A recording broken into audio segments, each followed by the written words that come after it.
This is your news bulletin from Power 102 Digital.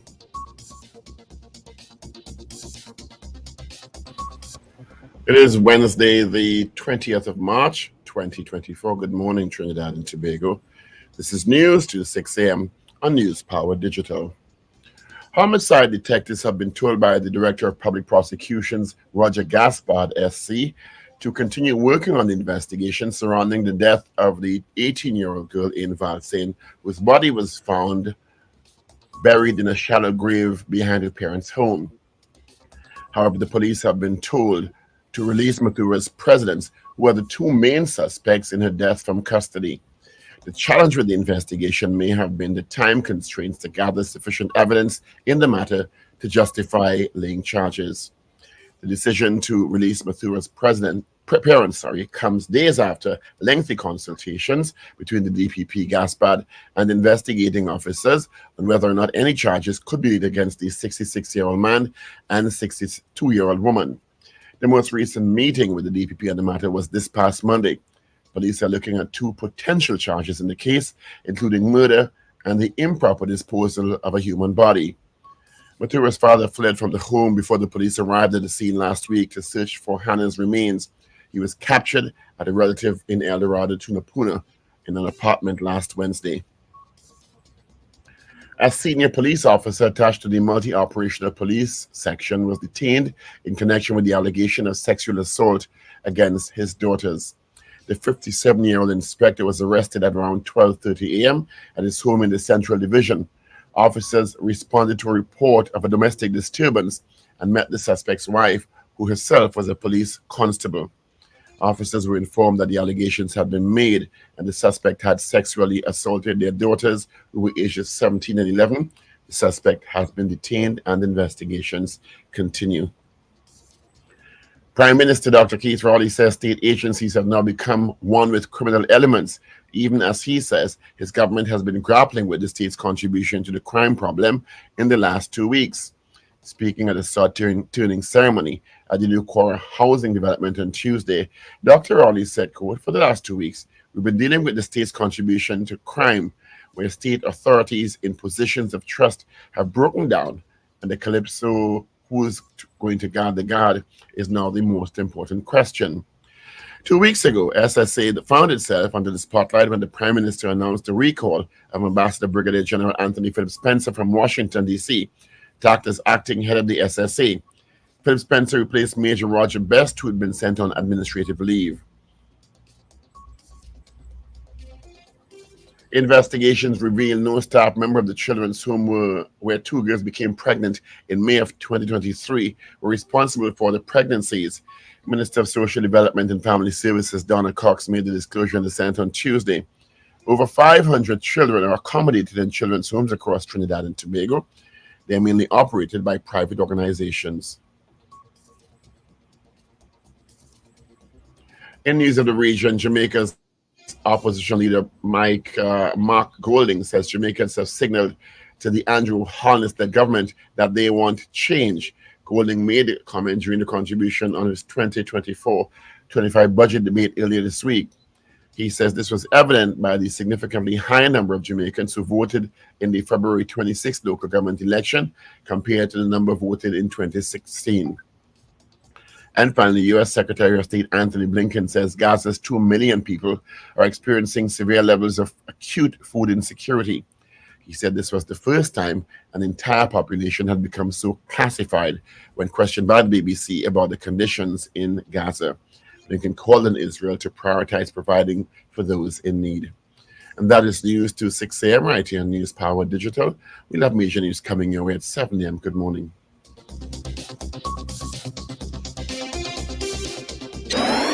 Up to date and credible. Power 102 Digital.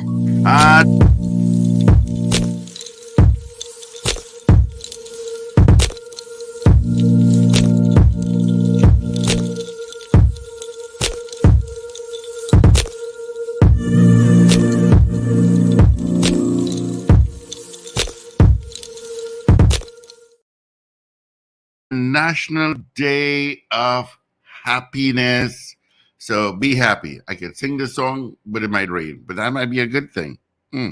All right. So thank you so much. Of course, full cast into the show this morning. We just heard from Super Paul, Dr. Paul Richards. We'll hear from Wendell Stephen, Richard Ragoobarsingh. We got Shane in the mix. We've got Ruben in the mix. My name is Steve Khan. All right.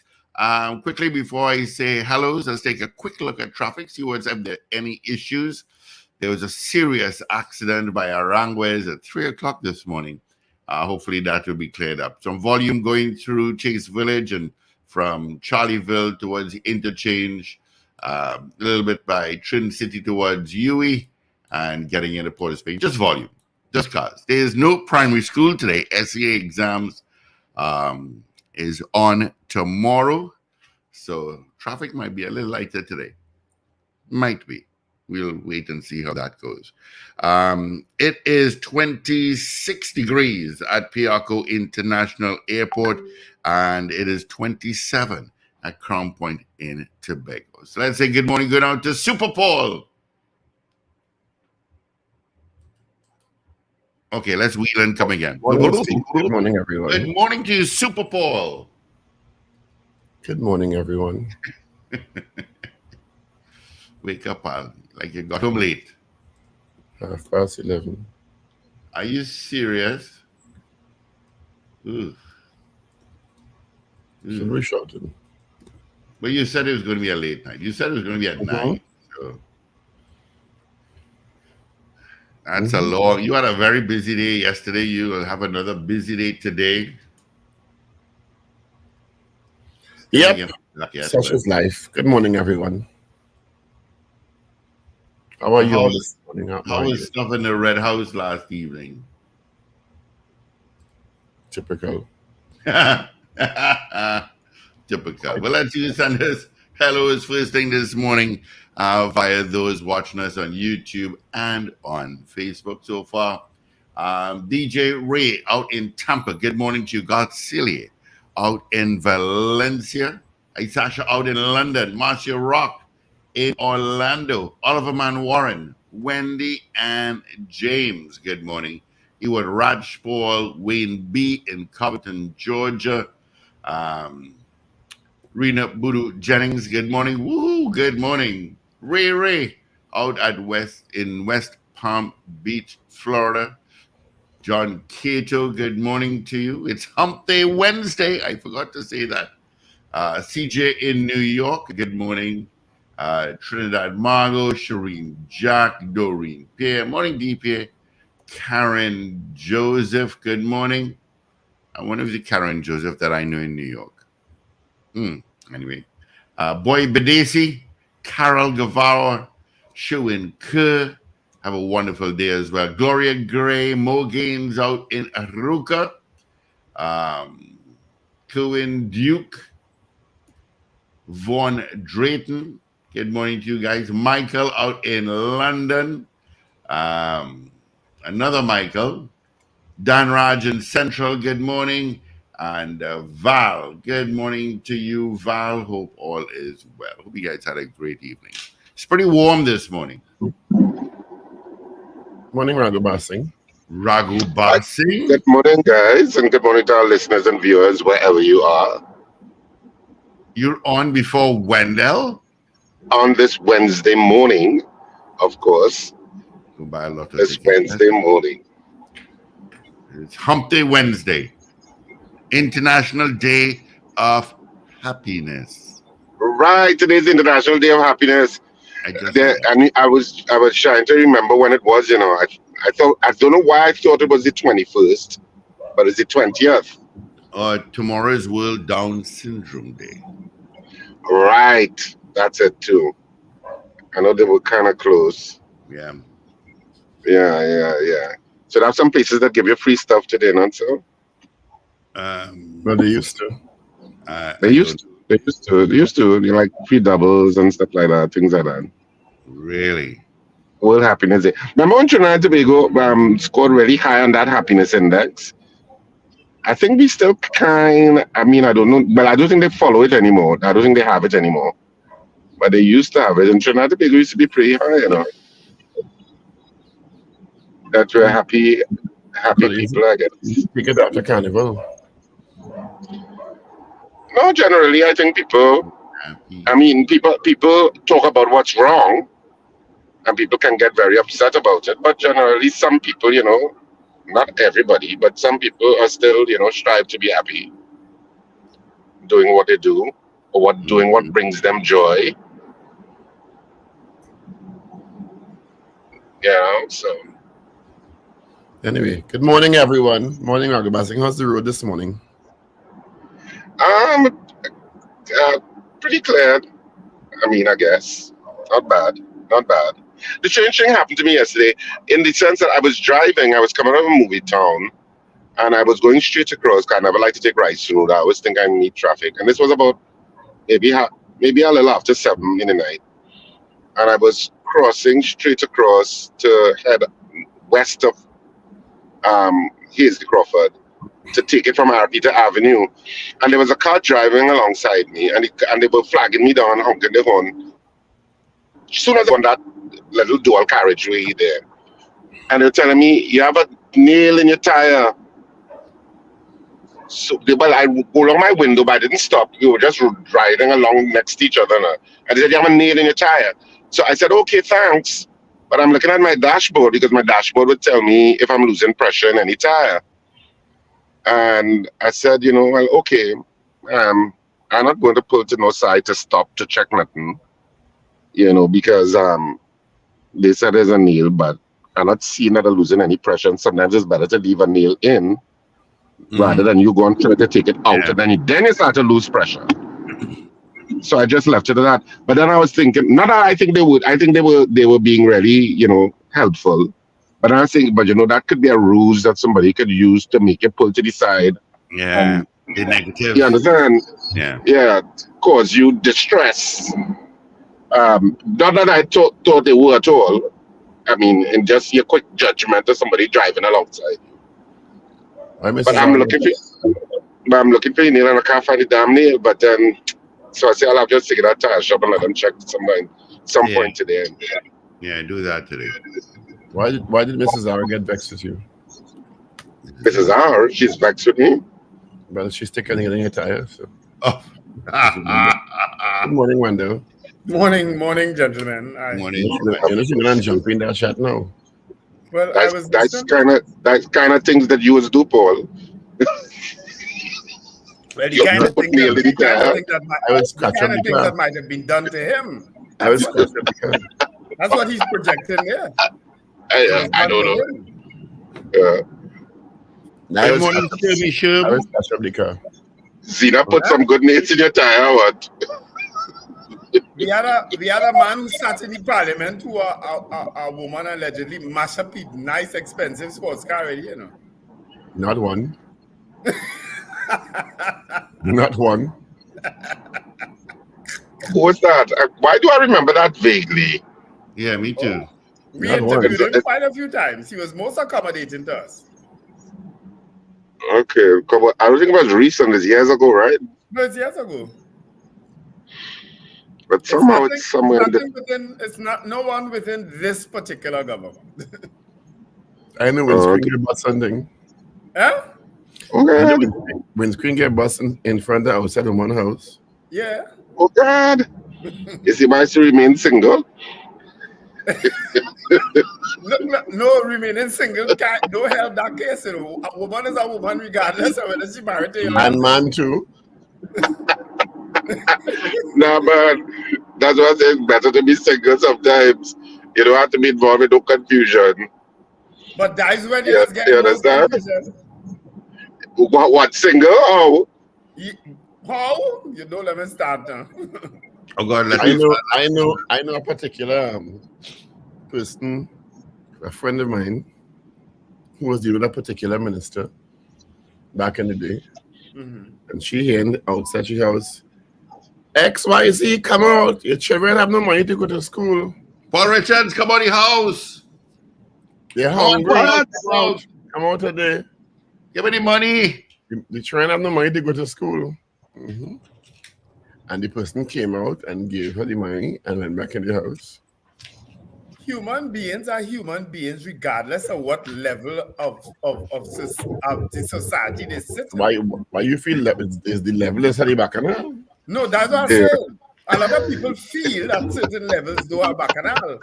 But the bacchanal But Wendell, permeates society, you know.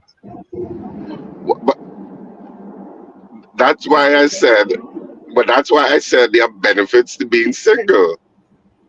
And I know You don't have to go.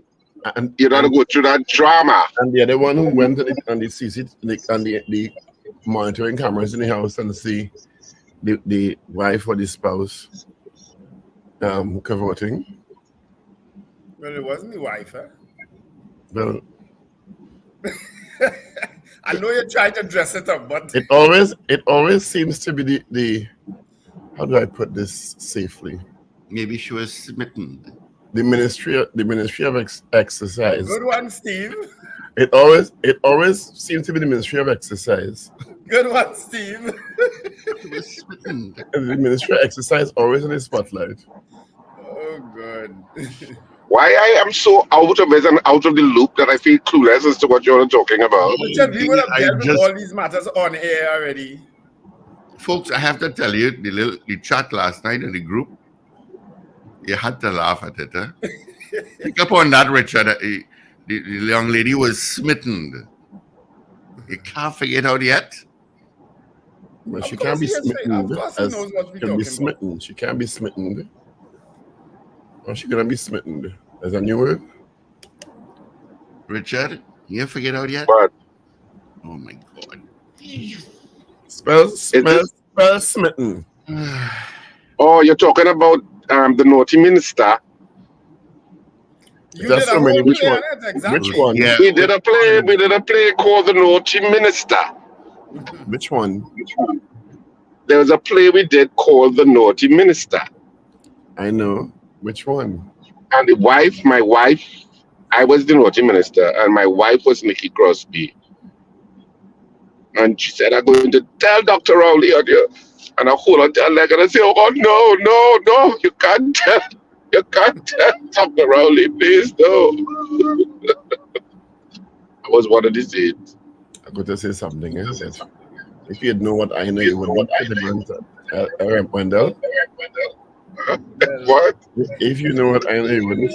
Anyway, 6:18. Good morning, everyone. What you know, Paul, this is an honest and transparent show, and all our listeners and viewers want to know what it is you know. I You think I don't represent know I what was going to Paul know. represent me too. I know what Paul know also. So, but when they'll be transparent, But Paul being He very did. transparent. listeners and viewers, don't you all think that Wendell and Paul need to be transparent about what they're talking about? Because I am totally clueless. He You did just have go to and connect the complain, dots with the conversation. but complain and there it is. about something else. All you have to do is connect the dots with in the conversation, and you're there. It's there. It's right there. Watch sometimes while, and I'm talking generally here. And while you out foraging, somebody foraging by you, you know. All right, then There are tunes, legendary tunes that sang. somebody while you out foraging, somebody foraging by you. What remember Percy Sled sang a tune, as I was stepping in, she was stepping out. Mm-hmm. But They have tunes. she didn't step out, you know. The They person have stepped tunes in. like that. They have tunes like that. And it's worse when the person have much bigger shoes than yours. Anyway, let's move on to the news. Oh, Jesus Christ. Well, I have no idea what you all are talking about, but I'm sure the listeners are. Well, okay. So here what we do. Here what we do. Wendell. Next thing you go on to the kitchen cabinet to make the report. There was a cabinet called the kitchen cabinet already. You know? Well, yeah, and I trust the kitchen cabinet. Oh, Lord, have mercy. We could meet again by Rumbox this Friday. You know. This time Paul has to coordinate his timing a little better. Paul can't come so early. Oh, God, hey. And you have to cool your lucky, you cool yourself. You get a little posting outside. Yeah, after the cooling down. After you cool on yourself. Ah! You didn't cool yourself. You wouldn't get no posting outside. You know? All right. Just saying. Yeah. Hmm? Quite a few Anyway. other people have been in positions like that. I don't know. I guess it's was it? You can say it's trading places. You know, I find myself thinking. You know what? What's going on in Trinidad and Tobago today? Let's get out of this conversation because Yeah. they're going down a rabbit hole. I want to raise a couple things, guys. If you all give me a couple minutes, I want to raise. That's what you be telling. You want to raise a couple of things and then everything is fall apart. No, because I don't do radio every day. Sometimes I miss out on some things, and so many things happen sometimes during the time that I'm on and that I'm off. But like Philip Alexander setting us up yesterday. Well, I wasn't surprised. I joined you all late, and I said, "Hey," but I wonder if maybe I missed the interview. You know, but yeah, we better off it. No. I want to raise a couple things. One is, and both is things that happened in the Parliament lately.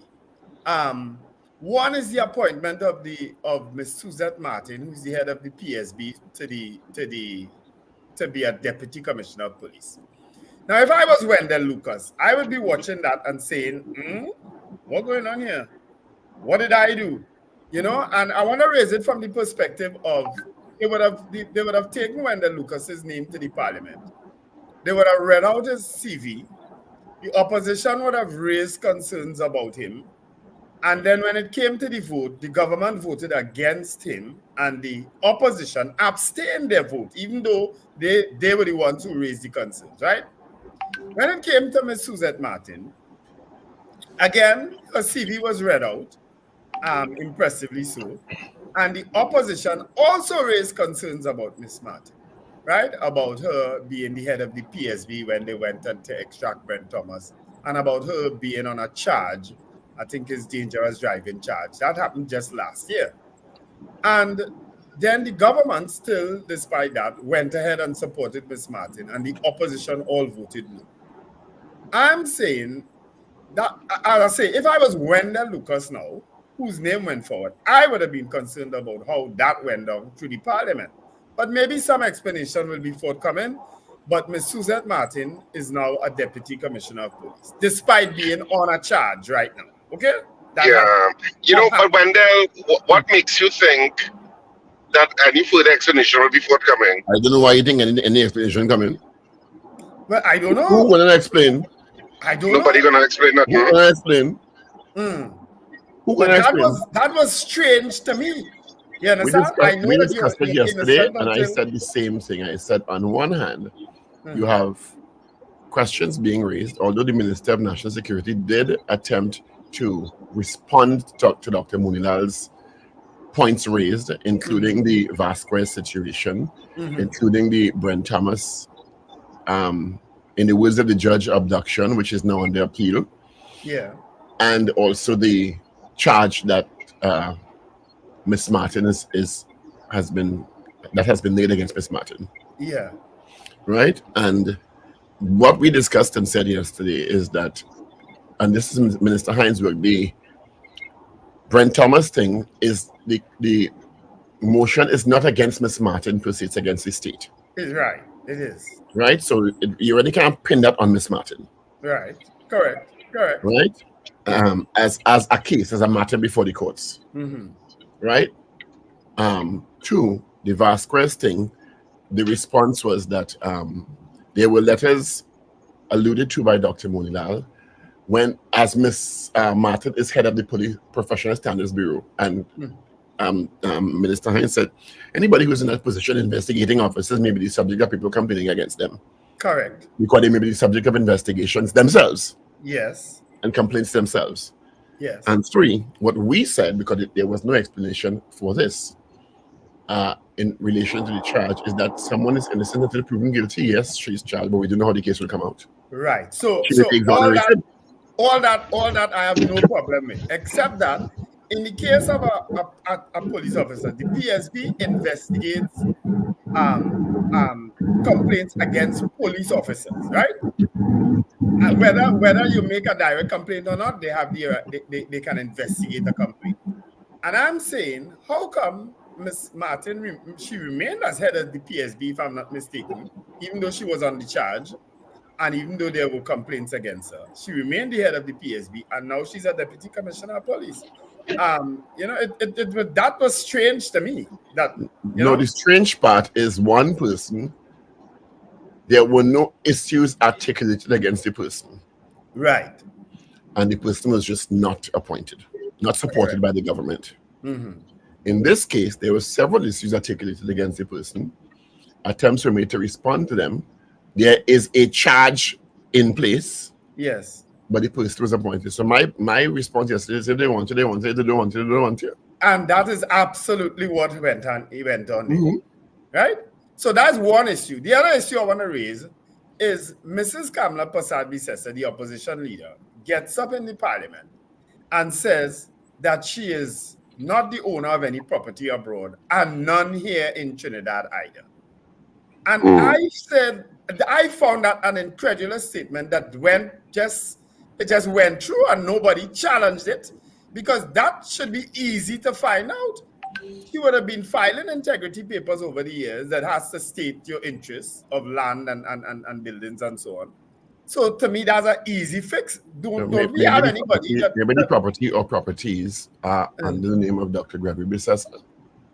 Yeah, but by virtue of it being under his name, you have to file your integrity papers also. Yes, but that doesn't mean you claim it as your own. It could be your husband's or your wife's, your spouse's. Yeah, I mean, because if you say, well, I have no property in my name, you'd be technically accurate. Technically accurate. Yeah. But you according to the file, you have to put your spouse or your significant other's property as part of your declaration. Yeah, you do. So she could be very accurate. Well, yeah, she could be doing that and saying it's correct. But she's saying when she's saying I don't. But yeah, she could say I don't own. And she may be technically accurate. But she didn't say she didn't. What she said, that there is no property in her name. Yes. Yes. Right. And that could be technically accurate or accurate. That one easy to find out. So that's why I said she's not going to say that in the parliament and open herself up to odium. Uh-huh. Yeah. Because it's too easy to find out. Yeah. Yeah, she's a lawyer. She knows that. And she's in this business long. She knows if she makes a statement in the parliament that is covered so widely, that it's going to be checked out. Mm-hmm. Come on. But I'm sure that there are statements prior over the years where Mrs. Prasad-Bissessar may have alluded to her property in the Philippines. She may have said my home. Home don't mean I'm claiming the name on the deed. I swear sometimes you're attorney for Mrs. Prasad-Bissessar, you know. I swear sometimes you're attorney for everybody on the other side. What's your point? Because someone has to put the other perspective. I mean, I would want to agree. I would want to agree with Paul this morning, Wendell, in that she wouldn't say something like that. Because she would know it's easily verifiable. It's easy to check. So parliamentarians don't go to the parliament and speak on truth? Yes. Of course they do. Yeah, but they hope Wendell to get away with it. Uh-huh. And that one is easily verifiable because it's a registered document. Uh-huh. And I'm sure the People's National Movement, if they were able to show that she does in fact own property, would have brought it up by now. I'm sure somebody's checking right now. I'm sure somebody would have checked it. Yes, and I'm asking this morning, has anybody really checked? Because sometimes I think the PNM must be sleeping, you know. Morning, Huh? Sometimes I think the PNM must be sleeping. Morning, Zena. Because they're busy now spreading all kind of talk about who Dr. Rowley own, a set of misinformation they put out on the man again. You know? PNM, sometimes I just wonder. If she lied, certainly they should bring it up. I am sure someone is checking that now. Come on. You sure? But it would be such a bad lie to make. Because it's a stupid lie because it's a registered process. It is a lie. So it's easily verifiable. Mm-hmm. Anyway, And you're right, Wendell. You could just check your integrity filings. Yeah. So that's number 2. And number 3, of course, is the issue at Valine, where the couple, the father and the mother, have been released without pending further investigation by the TTPS. Enter an incident where a child is reported to have been shot in her head, buried in a shallow grave in the back of their own property. That is an amazing and the DPP has instructed the police to release the parents. And as I told someone yesterday, one of my colleagues, while the autopsy has indicated that the 18-year-old died from a gunshot wound to the head, how are you going to gather evidence to potentially say it wasn't self-inflicted? You have to prove that these people potentially killed the girl and provide evidence to support that. Well, I didn't even reach so far. My daughter, your daughter, is dead and buried in the back of your property. And there's no charge for that? Well, there may be a charge of improper disposal of a body if they say, or not reporting somebody missing, if they can prove that they're the ones who buried her. Can you prove that? Because the DPP has to operate on evidence presented to him. No, I just asking questions, you know. And those are the plausible explanations why DPP will say, go and get more evidence. You understand? And those are the things you have to consider when you think, okay, well, is a fait accompli? They should be charged with X, Y, and Z. There has to be, the DPP has to be provided with the evidence to say, well, yes, this is a potential case because of the evidence presented. Go ahead and lay charges. But the autopsy, they suppose to say, well, she committed suicide and we got scared and we buried her because we shouldn't have left a gun hanging around. You understand? Yeah. Those are all those in the defense attorney's hands. All those are potential plausible approaches. You're right. I'm not disputing what you're saying. I just sometimes Trinidad and Tobago scares me, you know. Yeah, sometimes. Okay. Oh God. The other one is a senior police officer. I just don't know. A senior police officer attached to the multi-operational police section, detained in connection with allegations of sexual assault against his daughters, plural. What? Where you got that story? 17 and 11. That's a story in today's papers? There was a report of a domestic disturbance. When officers arrived, they met the suspect's wife, who herself was a woman police constable. Officers were informed that allegations had been made that the suspect allegedly assaulted the daughters, who are 17 and 11. The suspect was detained. This is a recent story? Last night. Wow.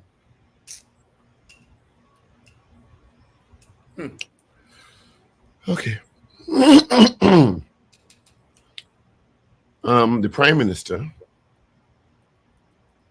has said, and this is a revelation, I don't know how it come front page news. I don't know how it come front page news. But Dr. Rowley has said that state agencies have now become one with the criminal elements, customs and excise, even as he says government has been grappling with the state's contribution to the crime problem the last 2 weeks. He was speaking at the sod tinning ceremony for the new Cora housing development. Dr. Rowley, Prime Minister, sorry. I do believe that legislation needs to be changed to enable police to go in and raid in some instances and investigate customs more fervently. How that happening? If anyone wants to identify, it's like last night in the Senate. Senator Mark raised a question about, I mean, truthful allegations. I ain't going to repeat half of it because we don't have no parliamentary cover here. You understand? But basically, he was asking the Minister of Health about alleged pharmaceutical cartels. I mean, people who have unfair advantages, the big pharmaceutical, and in terms of the police raiding for unregistered drugs, and whether or not there was a disparity in whether the police were investigating the big pharmaceutical chains, we know who they are, chains, as opposed to the smaller independent family operated kind of businesses, right? And there was a suggestion that the police were working with Senator Mark said, well, and we asked this question of the minister when he told us this some months ago, including went to some sexy hammer or something. So, Yes. Why these? Because the unregistered, illegally brought in drugs had to come through customs. So the minister indicated the police were working with customs and excise to try to identify the people who are shipping in these unregistered, sometimes expired drugs. So my contention was, in my little mind, we can't stop the flow of AR-15, gun, ammunition, ATAL, through customs and excise and legal ports. We could stop pharmaceuticals. Yeah. That you could easily hide. That you could hide? Yeah. Or that you had to go and check serial number to see if it registered or all of that. One of the main problems, I've said it over and over and over for the last 20 plus years. Customs and excise in this country has been an algorithm for criminality for years. Yep. Decades. And I see it over without any fear of contradiction. Guys, I'm just all customs officers, you know. I am saying some customs officers. Yeah. And ancillary staff. Yeah. guys, I'm transferring, but I have papers though. But I'm transferring. You understand? So what's and until any government really gets serious, including potentially moving customs and excise from the Ministry of Finance to the Ministry of National Security, because it is border control in any country, understanding what happens, we ain't going to go nowhere. Yeah. Because I talk customs on more than one occasion, and the kind of jokey thing I see that air fix from the time I went before to the same time, I realize it's a set I will talk, and nobody is serious about cleaning up customs. Yeah, it doesn't appear that way. It doesn't appear that way. Yeah. They can do what they want. It doesn't appear that way. I want to just go back to a comment that Beauty Culture made to us. And Beauty Culture said, something wrong in this place, yes? Why did the man flee the scene then? Well, exactly. And then when they fleeing a scene is not evidence that you committed murder. No. I'm just going down the road of that scenario. Yes, it raises suspicions. Absolutely. Is it evidence that he killed his daughter? No, Probably not. I ain't reached so far. No wonder why Beauty Culture, when they finally came upon him, he was laughing because he was saying, all you joking, yes? All you joking, yes? All you serious? All you running me down? He could have said I panic because I know how improperly disposed of the body. That, you understand? It's not an admission of guilt of murder. And that's what you have to think about. It isn't. But say, oh my God, I know my daughter buried in the back there, and I should not do this, and I should report she died. And they finally catch up with the situation. I mean, not say with me. You understand? Oh yeah. So the ball is in the hands. It's in the hands of the police now to gather further evidence or information. And I would imagine the siblings will have a big role to play with this. In terms of what they could verify or not. Yeah, they are all adults now, if I'm not mistaken. The other thing, Paul, the DPP can build a circumstantial case. Well, you've already answered your question, my person. You've answered the question for yourself. There's no need to respond. Understand what a circumstantial case is. Yeah. Well, Jaron was also saying that you can be charged to even without a body We had that with Vindran I, Paul Coolman, not so? But Body was never found, not so? Remains in some instances, remains can indicate a cause of death. It doesn't have to be a body. They found skeletal remains, Yeah, they did. And the autopsy on the skeletal remains were able to determine that she died of blunt force trauma and eventually a gunshot wound. But still, you have to have evidence to link who inflicted the blunt force trauma and or gunshot wound. Yeah. You find that was any weapon reportedly found? No, not as far as the reports. Exactly. Yeah. The other question that arises is they have been released. They've been instructed to be released by the DPP. They're going back in the house. Are the other siblings going to be allowed back in with them under these circumstances? I don't know. You understand? Yeah. That is my question. Well, if as Dr. Varma Dayal Singh suggested that they may be suffering some sort of stress or syndrome, I don't know how that's going to happen. I don't know how that's going to work out inside of that home now. You understand? Because they may all band together and say, listen, let's just leave this alone. No, I think the state has a very good case to say, well, they're all adults now anyway, not so? Yes, as I was saying, they're all They don't want adults. to go back there. They could say, I don't want to go back there. They're not children, they're not under the remit of anybody's will. Yeah. You understand? But they're still family at the end of the day. And they could say they want to go back too. Because they're all adults, as by my understanding. Yeah. So the state has no remit in saying you can't go there. No. So what are you going to do? That's another thing that we're going to be asking. Wait now, what's going on with that thing in Valsine some years down the road? We're going to be asking this question, Whatever happened to that thing with the girl in Valsine?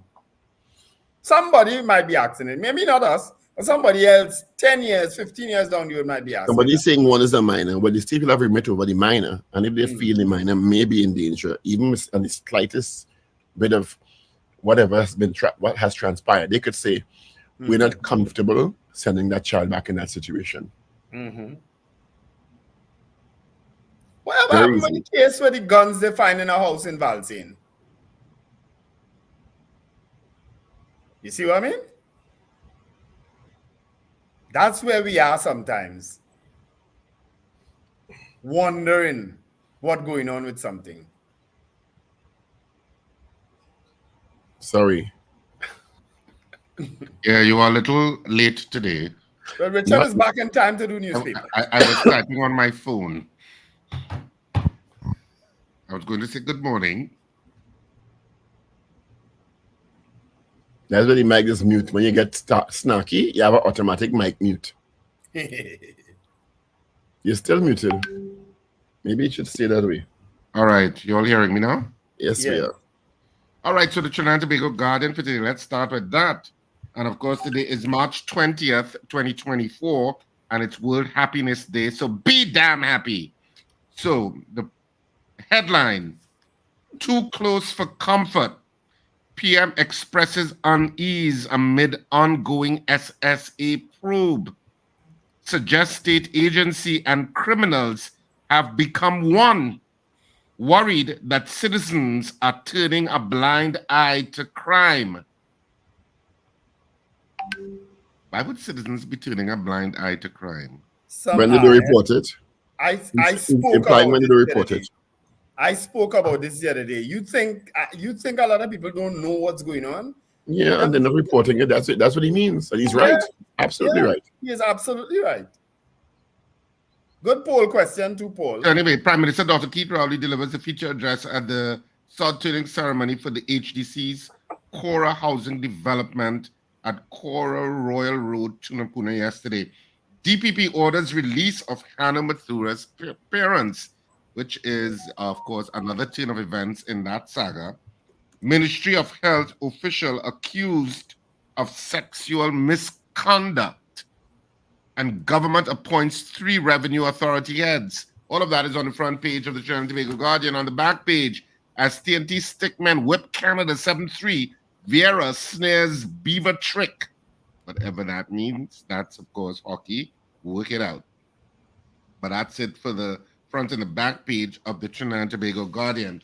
The Newsday today, the front page, amidst ongoing SSA probe, Rowley, state agencies won with criminals. That's the headline. The main picture, President and future President Christine Kangaloo, center with teachers and students at her alma mater, St. Joseph's Convent, San Fernando, as they celebrate St. Joseph's Day at the school and Irish Promenade on Tuesday. So that's the main picture. And Valine couple held in murder probe to go free. Who shot Anna Mathura? That sounds like a movie title. Mm-hmm. On the back page of the Newsday, Soca Warriors aiming to create history versus Canada. Ready to die for TNT. And Furlong, Red Force must keep winning. So that's it for the front and the back of the Newsday. And on to our final daily for this morning, the Trinidad and Tobago Daily Express. And what did they go with as their main story? I'll tell you. DPP orders police to let Hannah's relatives go. Couple released is the headline that the Daily Express went with. And they have a header that says neighbors say, welcome home, how you feeling? I'll bring a macaroni pie for you. SSA director, no clearance to grade pastor's land. I don't know what that's about. That's Major Best. He said he did not authorize SSA equipment to be used to grade the pastor's property. Which property is that? Somewhere in the east. Somewhere in the east. In Malabar? Yeah, I don't know why he's talking at all. Anyway, there's another picture of President Christine Kangaloo on the front page, and on the back page of the Daily Express, despite injured goalie blow, is it goalie blow or goalie? They have goalie. Shouldn't it be goalie? Anyway, I don't know. If it's sports, it's goalie. But they have goalie, Goolie. Anyway, but you notice the Inland Revenue noticed the other day had further spelled FUTHER and payments PAYEMENTS. Okay. You didn't see it? No, that's not a good look. Force red and ready. That's the headline on the back page. And TNT Stickman put bois on Canadians, and Lion ready for come from behind win. So that's it. You now know what the three dailies are talking about this morning in Trinidad and Tobago. So you have two possible polls, Paul. The one with the Prime Minister. I have both of them. There's one. And Right. there's one. Yeah. And there's also a third one possible with the Hannah Mathura. One Do you think state agencies are one with criminals? What's the first one? Go with the first one. I prefer the second one, actually. I prefer the second But anyway, we could go with either one. It doesn't matter. All right. So I defer to you guys. You all are seeing. Let's get the results for our poll from yesterday. Yesterday, we asked you on our morning poll, do you think you are getting value for money with your taxes being paid in TNT? That was our poll. 87% said no. 87 said no. All right.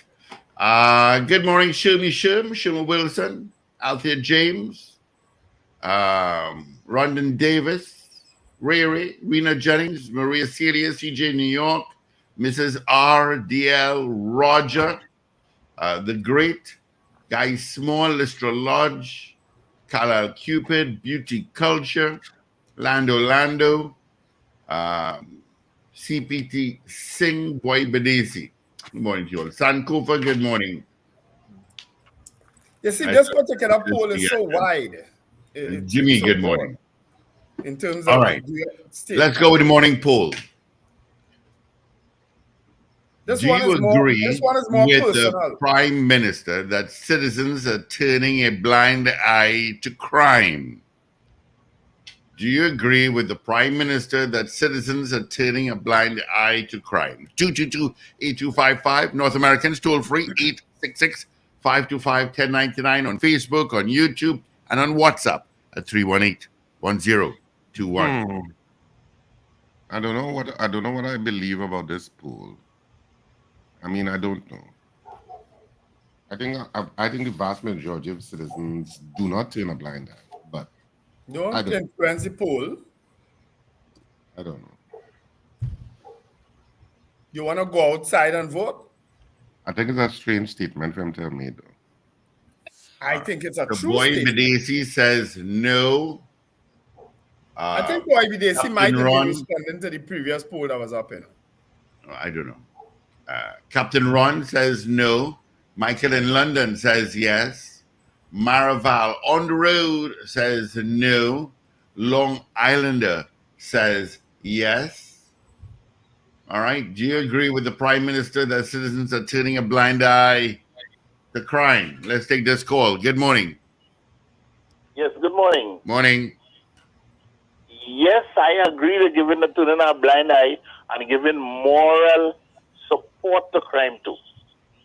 All right. So that would be immoral support. Good morning, caller. Good morning to the Paul family. Morning. Yes. Okay. Thank you. All right. Yes. So 222-TALK, 222-8255. Do you agree with the Prime Minister that citizens are turning a blind eye to crime? 222-TALK, 222-8255. North Americans, 866-525-1099. Of course, you can send your votes accordingly in the streaming platforms and on WhatsApp at 318-1021. Wayne B says yes. Carl M. Jack says yes. Julia S. Batiste says no. Rena Boodoo Jennings says yes. John Cato, yes. Guy Small, yes. Wayne Joseph out in Ontario, Canada says yes. Keegan Barrett, yes. Boy Bedesi, yes. Gregory Bauer, yes to the poll. Mrs. R, yes. CJ New York, yes. What says you, caller? Good morning, gentlemen. Sandy Grandy, no. All right, Grandy, thank you. Good morning. Yeah, good morning. The Morning. government itself come. Yeah, good morning. Mm-hmm. The government itself come from the people. So yes, so the government is only blind eye in addition to the people. So yes. All right, thank you. Royalty Forever says no. Phantom Scribbler, yes. Donna Leeling, yes. Carol Guevara, yes. Do you agree with the Prime Minister that citizens are turning a blind eye to crime? Carlem Jack, is that a yes? I'm not sure what you say. You're saying I'm of the opinion it's because of the lack of trust and confidence in the TTPS, but you didn't say if it's yes or no. All right. Eve out in Sugargonas. Good morning, Eve. Says no. All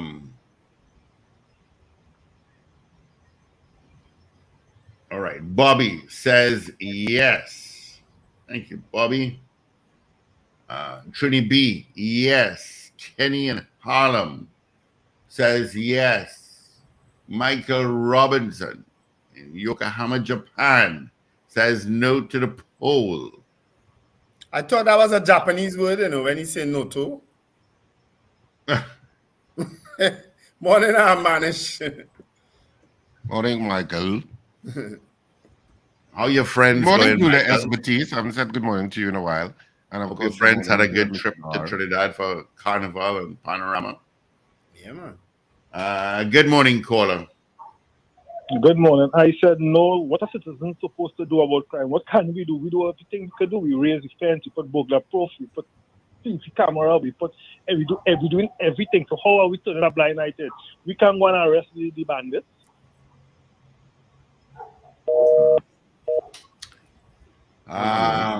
Yeah, caller had said yes earlier on. All right, cool. I got it. Hello? Yeah. Whom you said yes? Carlem Jack had voted yes before. He had voted earlier. Oh, okay. Was okay. Yeah. DJ Ray out in Tampa says yes. Right? Do you agree with the Prime Minister that citizens are turning a blind eye to crime? I want to say a special good morning to yes. Hold on. yeah, to Stick Money Grip says yes. Sorry. Stick Money Grip. The captain is Captain Ron. He made an excellent contribution on your show yesterday. So I want to say a special good morning to him. Well, yeah, I don't know spin doctor day down in the end. Oh gosh, he spin and spin and spin. Yeah. So our poll this morning, do you agree with the Prime Minister that citizens are turning a blind eye to crime? That's our poll this morning. 222-TALK, 222-8255, North Americans, 866-525-1099. Yeah. He said, report it. You know something? Report it. Call the police. We can't be having all these guns showing up and nobody knows who have them and where they are. I forget the police service for now. Just forget the police service. Forget the state for now. We're talking communities here, people. These things can't be existing and people don't know. Well, Wendell, who do they report it to? Well, yeah, so I'm saying... You can't forget the police, and especially if some people feel that the police are in cahoots with the criminals. Right. So the Prime Minister is saying on one hand, criminals are at one with state agencies, and then saying that citizens are turning a blind eye. I always have a problem when the state blames citizens for issues. I don't know that he's blaming them, you know. Well, that's the question. Do you agree with the Prime Minister that citizens are turning a blind eye to crime? Right. So the blame is not in there. I think the blame is in the other comment, where state agencies are in cahoots with criminals. That's where the blame lies. Well, I could say that, but oftentimes politicians like to bring citizens into it, that you all are the problem. And I always have a problem with that, fundamentally. You all like to waste water. You all like to waste electricity. You all drive too much. Get my drift? Yes, I got your drift. I got it. I find everything these days is to deflect away from the incompetence of the state to deal with crime. But it's still people at the end of the day, you know, which is why I don't disagree too much with the caller who said that, yeah, we had to also blame the parliamentarians and the state agencies because they are also too culpable. But we had to fix it. Either we fix it or we stop talking about it. But we have to fix it. I don't think not talking about it is an option. We have to fix it. And I mean, the SSA, I suppose, is that whole SSA imbroglio is like an eye-opener. Because that land, why I asked you about the land poll, which land is he talking about?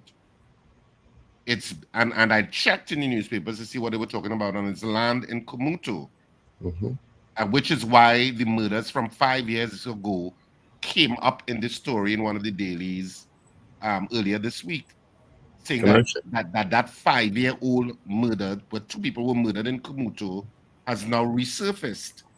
Trying to connect the dots. That's why I asked you, what land are they talking about? Can I make you all smile this morning?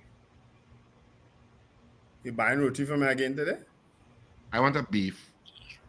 I want a mini thing. Paul, your roti too big. I want a mini. I've heard that before. Oh, geez. All right. We have a call here, gentlemen. Good morning. Morning, people. Morning, Arima. Somebody is doing that, but certainly not the citizens. All right. Is that how I putting that down? My roti is too big. He's still on his roti, you know. Can I share something and make you all smile? Sure. Before the news? Go ahead. Jesus Christ is on his way back. We've already read it even in the devotion, that scripture, Revelation chapter 1, verse 7, says that day is going to come when the sky is cracked and Jesus Christ comes again, and every eye will see him when he come again.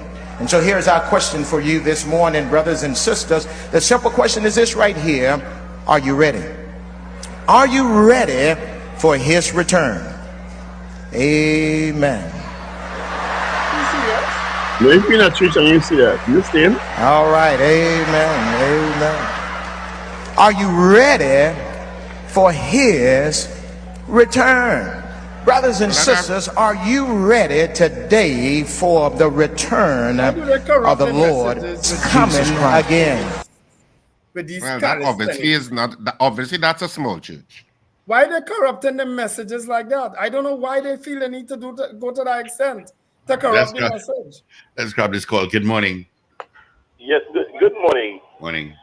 I wanted to ask Mr. Richard something. I heard he said something this morning about the people buried on the property, the child that was buried on the property, and that they had some he brought out. He said something that the lawyers and they could see. But I want to find out something because I kind of confused with that statement. I ain't saying he's wrong, but if the police come now to my premises and go in my backyard and find 2 or 3 kilos of cocaine, 2 bags of marijuana, and I am the owner of the property and living here, what is the next move with me? You will be held accountable for it, but that's a different case because there are different aspects of the law that apply there. So you're really using a bad example here because if you have cocaine on your property, the police will say, well, cocaine is on your property, it's illegal to house cocaine. But we're talking about a totally different situation when the skeletal remains of a 18-year-old woman were found on property. An autopsy indicated that she died of a gunshot wound to the head, blunt force trauma. But you still have to provide evidence to say that the parents or parent is responsible for inflicting the wound. Not because the body is found there. You could say, well, you may have known it was there. You seem to have known it was there. And if I can link you to it with evidence, I can say, well, you improperly disposed of a body. But how are you determining how she died? Explain that to me. Well, okay, and that the parent was responsible. Right, okay, I understand. But how are you determining that is I put the marijuana or the cocaine there? Well, again, that could be a plausible defense from you. You didn't know it was there. Well, that was my question because I could remember with Gillan Benson and Abdul. I don't think that is what had happened. But that is what my worry was. If that is the case with that. And because I have seen cases where the police went to and they go on with people like that and people get charged like nothing. Caller, I think in that case with Abdul Malik, one of them turned witness. One of them, I think it's Jamada, who turned witness, who said where the body was and directed them to Christina Gardens. All right, thank you. CPT Singh says, we had some votes. CPT Singh said yes. Guy Small says yes. Huda Well says yes. I actually scrolled down and wrote those down already. All right. Because I'm seeing a name coming up here. All right, we gotta run the news. At 6:58, Noal. I think I know that person. Good morning, Luan. I think that's Luan. Good morning, Luan. This is News Bulletin from Power 102 Digital. Hannah Mathura's parents have been released from custody. A senior police officer is detained in connection with allegations of sexual assault of his daughters.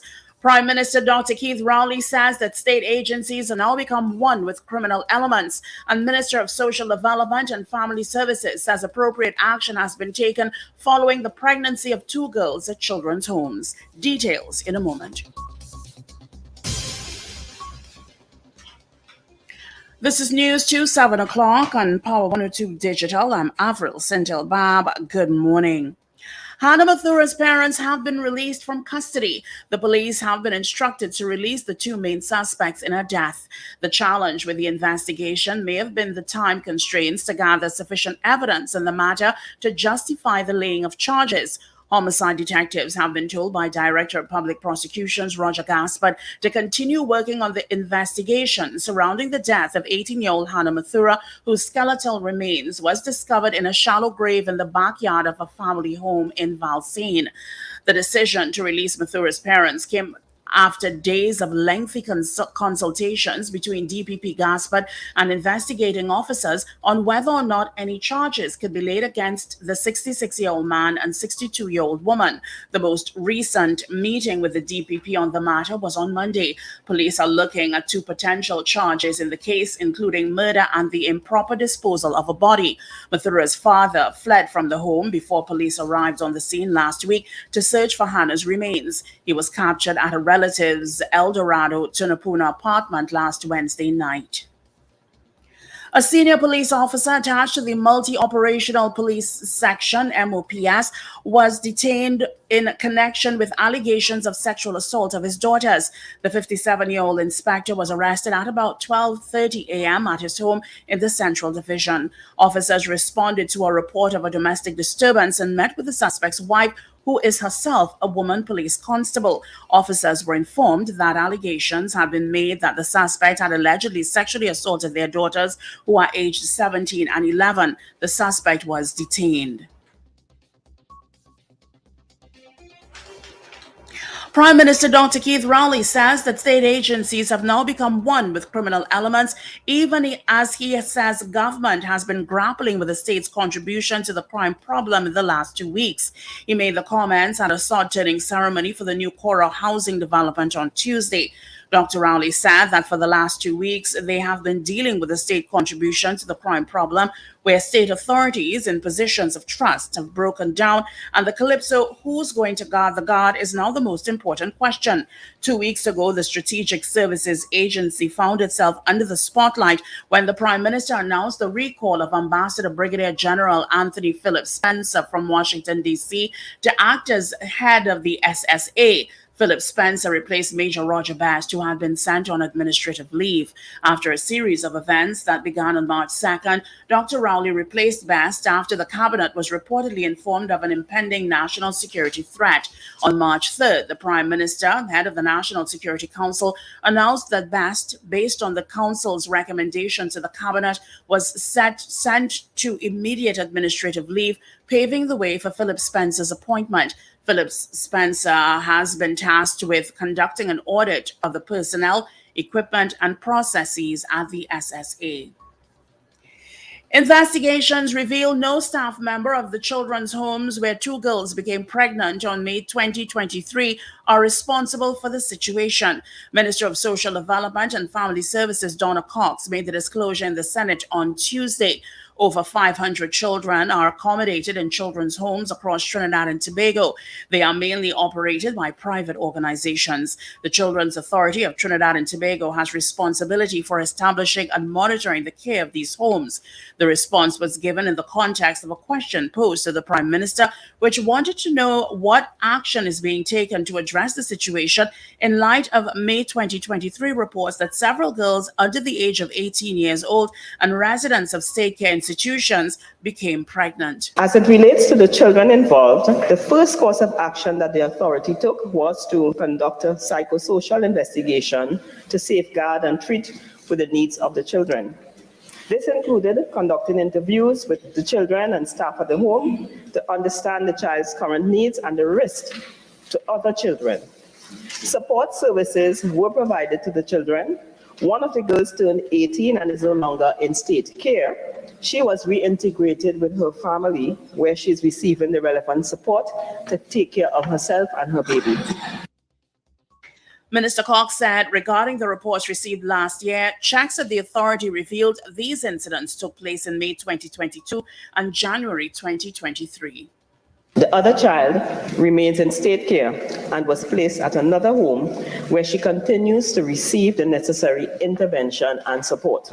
The investigation found no evidence to suggest that the other children residing at the home were at risk of abuse. Preliminary investigations conducted by the authority have indicated that none of the home staff members are responsible for the girls' pregnancies.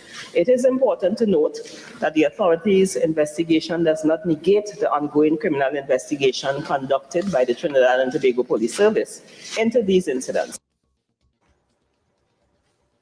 Several steps have been taken by the Ministry of Education to fill vacant positions at primary schools operated by denominational boards. So far, the move has resulted in the filling of 83 positions for Teacher 1 Primary.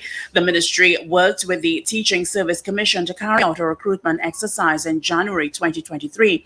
Out of this, a priority listing made up of 520 successful candidates for Teacher 1 primary positions at government-assisted primary schools was developed. Minister Dr. Nayan Gatsby-Dolly told the Senate on Tuesday 45 vacancies still need to be filled. She said that the denominational boards are also involved in the recruitment process, giving their input in terms of recommendations and approval of the priority list. Regarding Teacher 1 primary and government-assisted primary schools, the ministry undertook a recruitment exercise in collaboration with the Teaching Service Commission commencing January 2023. This exercise resulted in a priority listing containing 520 successful candidates for Teacher 1 primary position at government-assisted primary schools. The Teaching Service Commission approved this priority list, and to date, 83 vacancies have been filled for Teacher 1 primary in primary schools operated by the various denominational boards. You are listening to news on Power 102 Digital to 7 o'clock. Opposition leader Mark Golding says Jamaicans have signaled to the Andrew Holness-led government that they want change. Golding made the comment during his contribution to the 2024-2025 budget debate this week. He said this was evident by the significantly higher number of Jamaicans who voted in the February 26 local government election when compared to the number that voted in 2016. And U.S. Secretary of State Anthony Blinken says Gaza's 2 million people are experiencing severe levels of acute food insecurity. He said this was the first time an entire population had been so classified. When questioned by the BBC about conditions in the territory, Mr. Blinken called Israel to prioritize providing those in need. Well, finally, here's weather news for the period today till midnight. Trinidad and Tobago, mostly sunny, hazy, and breezy despite the brief isolated shower. Nighttime will be mostly fair. Please note a mild to moderate concentration of Saharan dust is expected. Persons sensitive to these changes in air quality should take necessary precautions. You can expect a temperature high of a warm 34 degrees Celsius at Piarco International Airport and a cooler 32 degrees Celsius at Crown Point in Tobago. Currently, it is 27 degrees Celsius at both localities. Recapping your headlines to 7 o'clock, Hannah Mathura's parents have been released from custody. A senior police officer is detained in connection with allegations of sexual assault of his daughters. Prime Minister Dr. Keith Rowley says that state agencies have now become one with criminal elements. And Minister of Social Development and Family Services says appropriate action has been taken following the pregnancy of 2 girls at children's homes. I'm Avril Sindhill-Bab. That was News 2, 7 o'clock on Power 102 Digital. Look out for news in full again coming up at 12 noon and an update at 8 o'clock this morning. For more details, log on to power102fm.com.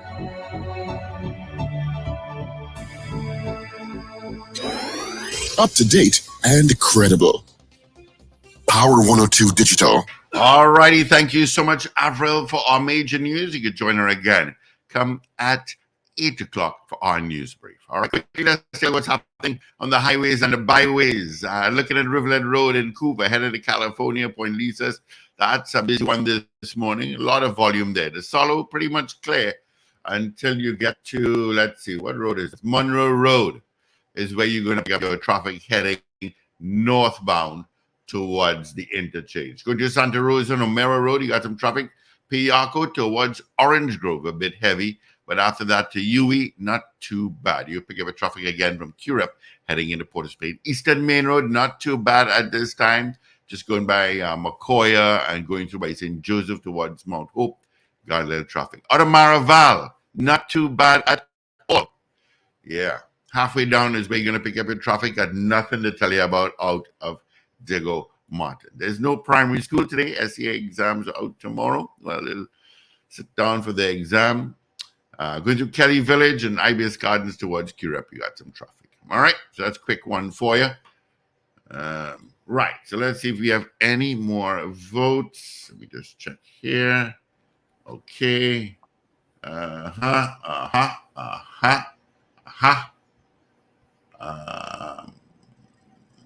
Okay, nothing new. Yeah, a lot of comments, but I don't think Yeah, a lot of comments but no votes. Luan, you didn't vote, and so good to have you on the program. Luan Mooking, a good friend of mine. Long time. Good to have you on the show. All right, so let's get the results. Of course, our morning. Right.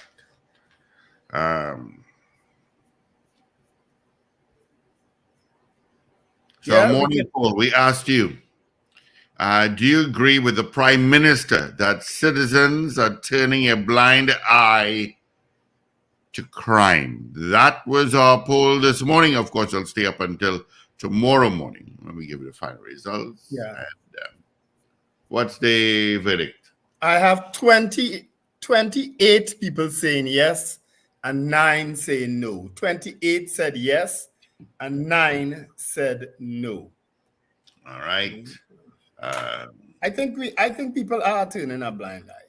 Yeah. That's a given. Valine said, she said, I got a couple more just coming in here. Yes to the poll. I have 28. Anne Marie saying yes as well. What did you have, Richard? I had 28-10. You are 28-10. All right. Well, I'll defer to your extra no, but it's now 30-10. Okay, so it's 40. 2 yeses just came in. All right. Yep.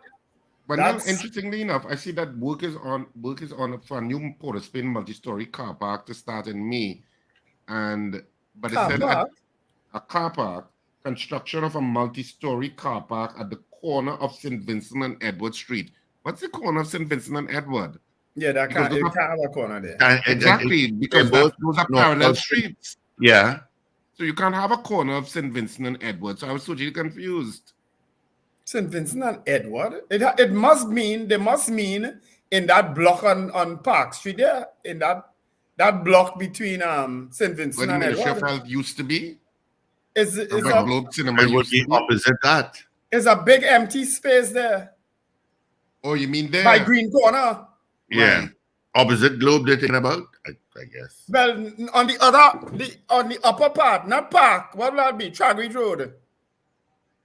That'd be Tragridge Road between Edward and St. Vincent. There's a big empty space there where Batu, I think it was Batu Brothers. Opposite the funeral home, not the opposite the funeral home, not as far. I know what you're talking about. I know what you're talking about. It's opposite there's a big Park empty Plaza. space right there. Like opposite Park Plaza. Yes.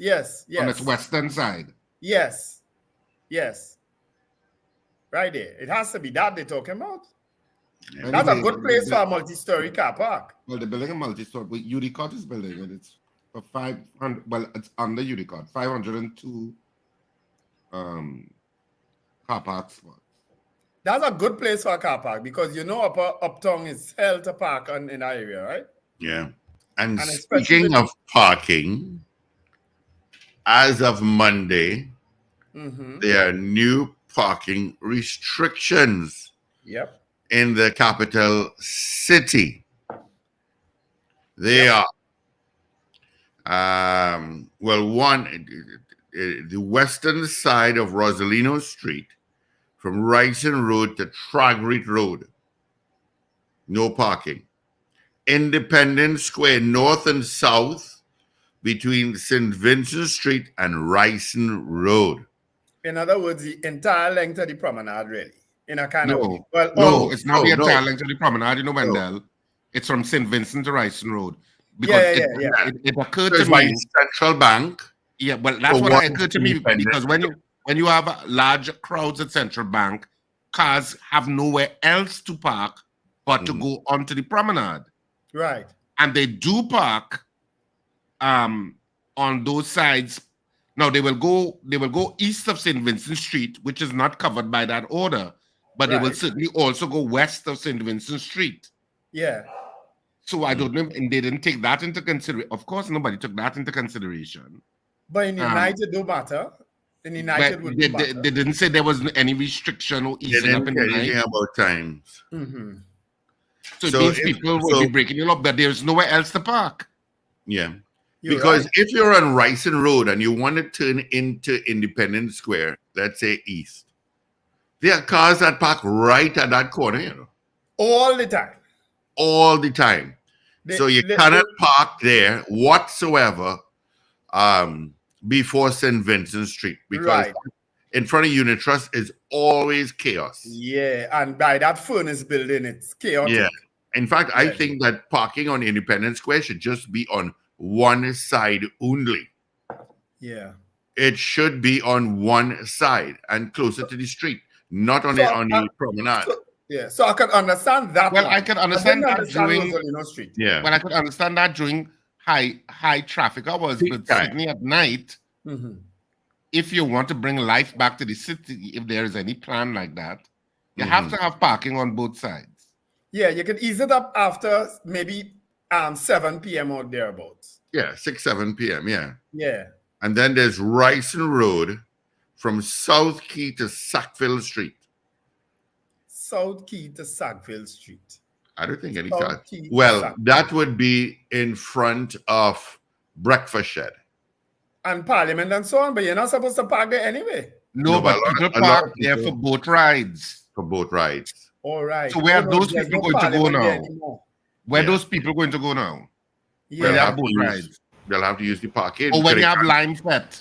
Well, it depends on when, because there's a civil court there now, and boat rides are not usually happening when civil court is in session. Yeah, but my point is, Paul, they didn't say there was a time limit because we never think that way.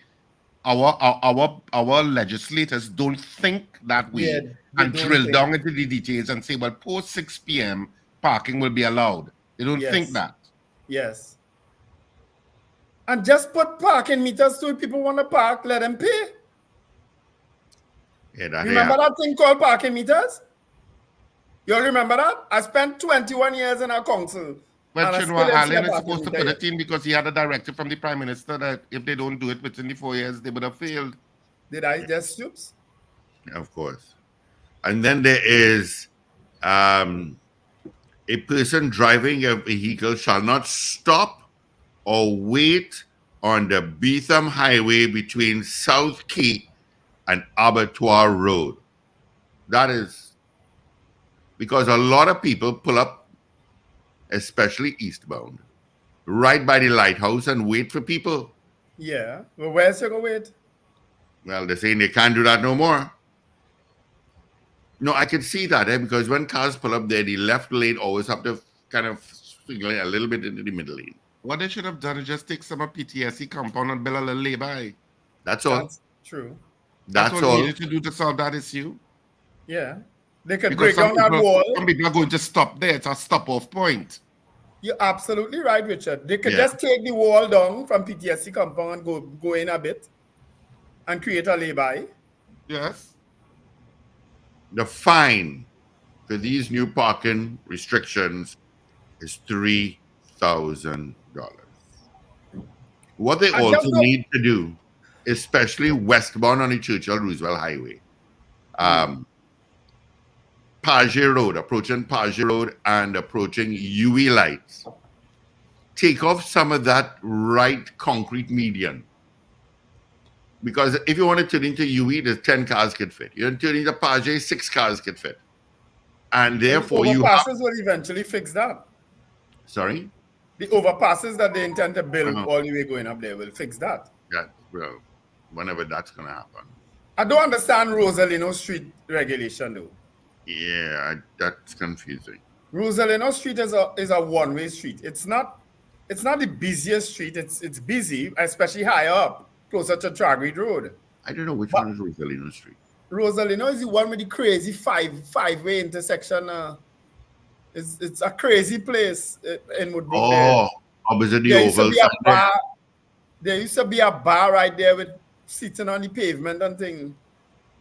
The extra piece of pavement they have. Right at that intersection. Yeah. It used to have a lot of accidents, but that's where Robert Street and Robert Street and Warren Street join. Yep. Okay. Right. That whole issue of the grading of land. Do we have a guest this morning, Steve? No, they canceled. The guest I had. That whole issue of that Komuto land.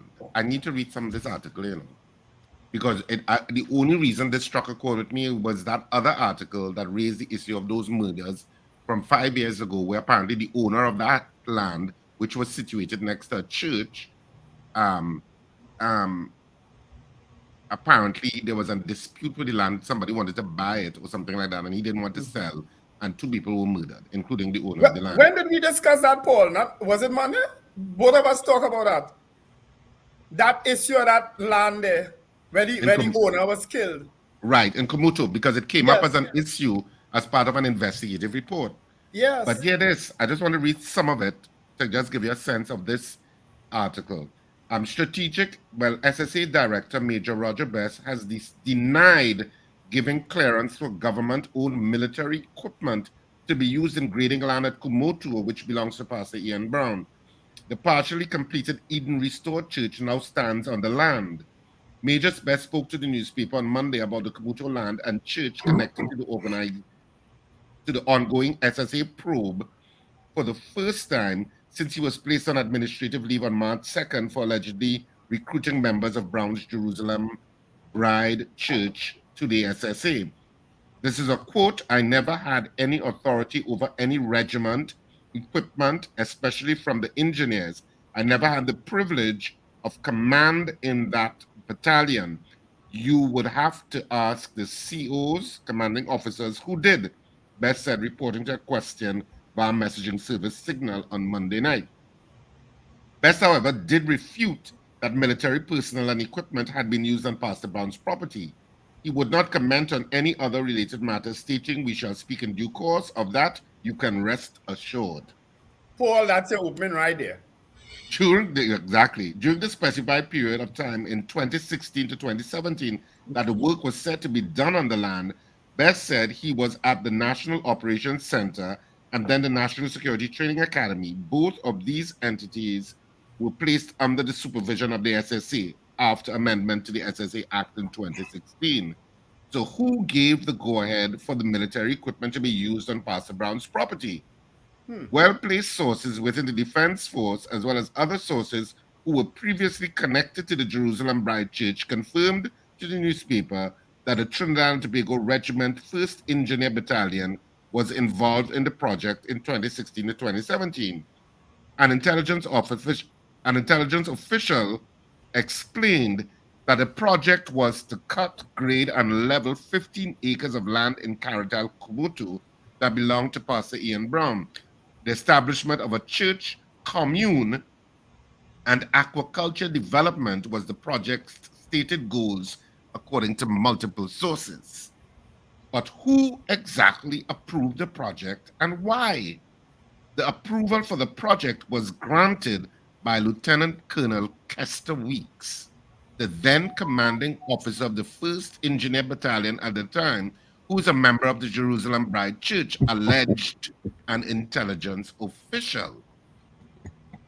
Another official with knowledge of the project who worked on the land before leaving the church in 2019 insisted GP Captain Weeks and another person in the military decided to get the equipment to work the land. This is a quote, "Nothing went on without them knowing," the official said. Another quote, "People would often see men dressed in camouflage come and go, and it was off limits for residents in the area and any other strangers," he added. An official in the know said the equipment that was used for this project were critical pieces of equipment that are usually reserved for humanitarian assistance and disaster relief and other assistance to state and non-government entities. I'm skipping ahead to another relevant part where the Express said Weeks, who is now a group captain attached to the Trinidad and Tobago Air Guard and is posted in Washington, D.C. as defense and military attaché at the Embassy of Trinidad and Tobago, was contacted on March 15 via WhatsApp phone call at 9:09 a.m.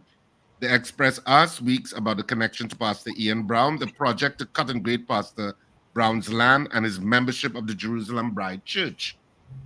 Weeks responded by stating, quote, "I have to get clearance from headquarters and will get back to you." A few minutes later, I realize what? Or you're looking at the wrong person who you think is Minister of National Security. A few minutes later, I think Express Pastor Brown sent is the real 7 Minister of National questions to Security. Weeks via WhatsApp, and he indicated he would respond via an email address provided. But of course, a lot of the articles said they repeatedly tried to get in contact with him after that, and there's been no response. The Express called Weeks yesterday and messaged him for feedback on the questions raised. There was no answer up to yesterday afternoon.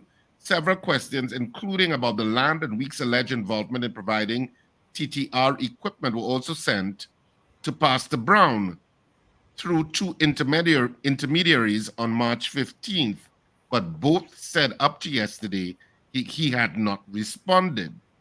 Sources also told the Express a generator which belonged to the TTR had gone missing some years ago, and an official had been asked about the whereabouts of it. It was later found on the land in Caratal. Several sources confirmed.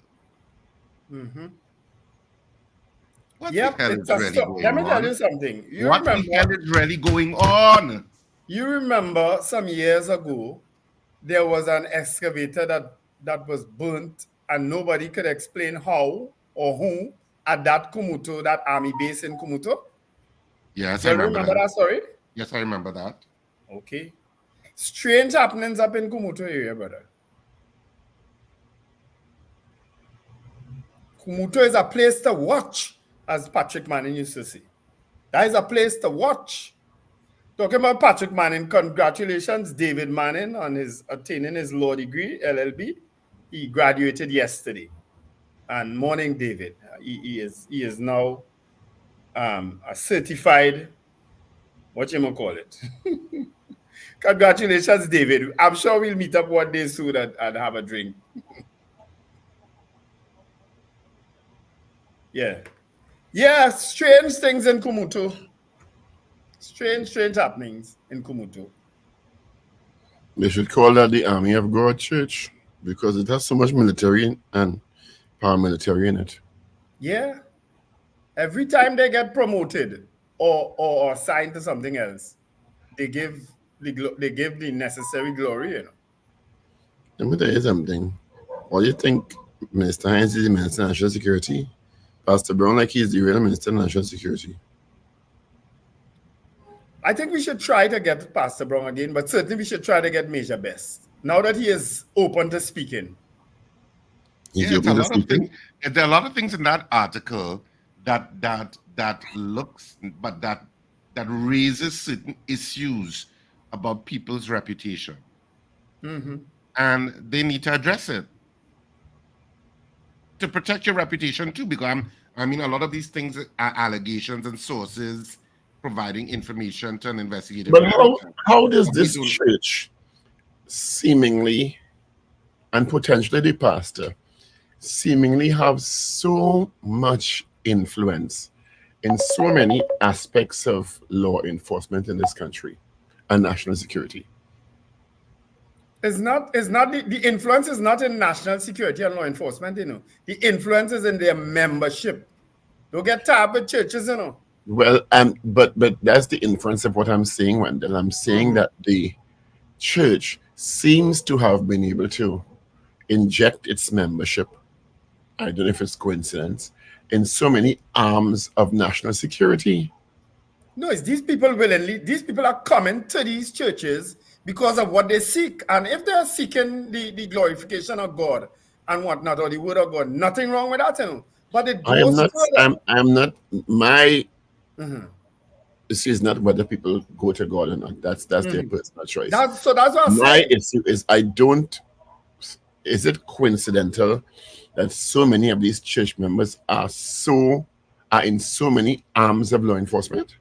There's just one, Paul, this is just one church we're looking at, you know. There are several churches that have the same issues, you know, except that their membership may not go beyond certain bounds.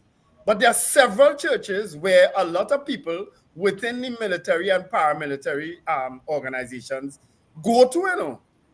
Several. Yeah, but Wendell, this one is a little unusual. Very. That several high-ranking people in an exclusive church. Apparently, the church, you couldn't just walk in the church, you know. Right. You have to be brought in. Invited into the church.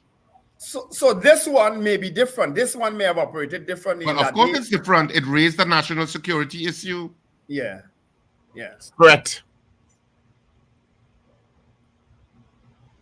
So much so, it seems, although don't run down my chest for this, it seems it has thrown us in an election mode. Well, I don't know if it has thrown us into an election mode.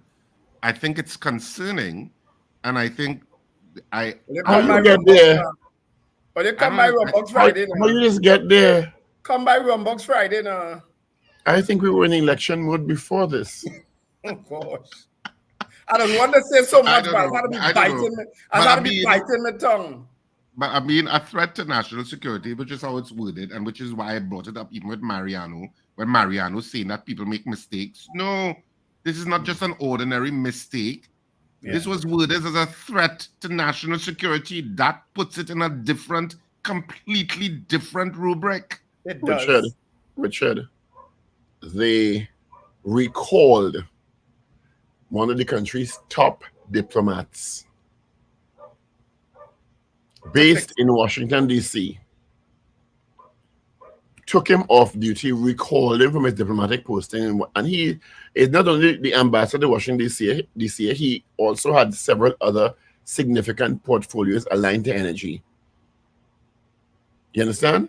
And brought him back here because he's a well-decorated, well-respected retired brigadier general, which means he has vast experience in national security, to conduct an audit of personnel, equipment, and processes in the country's top intelligence gathering / spy agency that controls the National Operations Center. How much more you need to get that this is a very, very serious incursion into the operations of national security? You know, you saying the same thing I just say, except differently. Except I went political. Well, I am a lot more articulate than you, yes. No, I just went a little further in saying so much so it appears, and I said, don't jump down my throat, that it may have thrown us into an election mode. But you know what I think it is, Wendell? I think you so much brighter than all of us that we take a while to catch up with you. That's what it had to be that. No, I just think you think that I shouldn't, my mind shouldn't go so far. You want to control my mind. I don't want to control any part of you. So you already tell me my roti too big. Why you bring that big roti for me?